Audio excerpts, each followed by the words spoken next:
The launch of the second strategic framework coincided with the International Women's Day under the theme Press for Progress. The plan, launched at a ceremony held in State House, Nairobi, outlines 9 areas of interventions that the First Lady's campaign will focus on. Framework will build on partnerships and synergies to mobilize Kenyans towards universal healthcare. It will leverage on Her Excellency's convening power for multidisciplinary action, and importantly, it will enhance leadership and accountability. The framework has taken a life cycle approach, expanding Her Excellency's engagement to cover broader populations, not just women and children, and also to cover broader range of health issues in recognition of emerging epidemics that we have.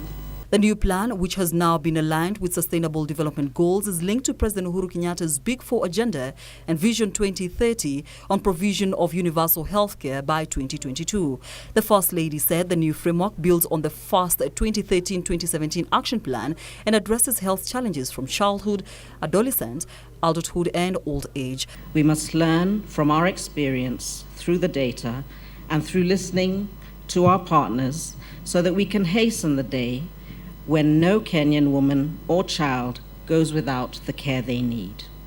These children are the future of Kenya. Through the journey, it became obvious fairly quickly that we could not hope to do this on our own. We would need the commitment, the resources, the knowledge of a whole host of people, and not just for a day or two.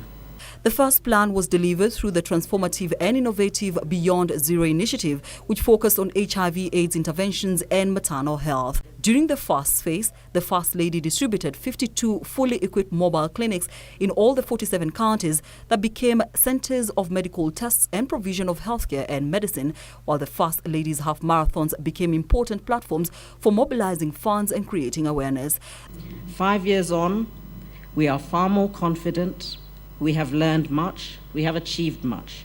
We know how much more we must do because there are challenges that continue to check our progress. We know that each shilling of investment in health goes further if we approach the whole person. That means we must pay attention not just to the immediate problem, but also to the dignity and well-being of those whose lives we hope to change.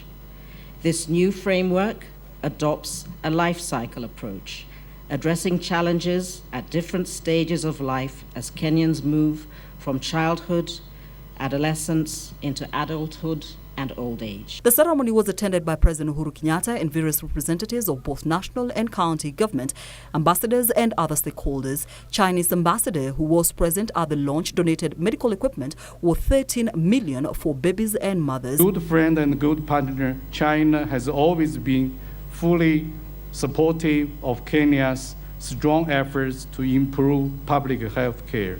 We have worked together to build various hospitals through grants and concessional loans, such as Eldoret Hospital, Mama Lucy, Kibaki Hospital, Katundu Hospital, and the Teaching Referential Hospital at University of Kenyatta, and to strengthen our exchanges through training programs.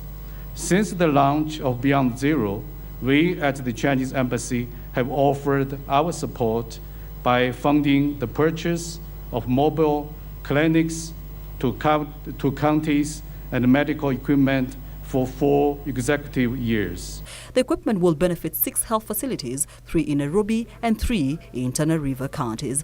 Caroline Kamau reporting for Channel 1 News Hour.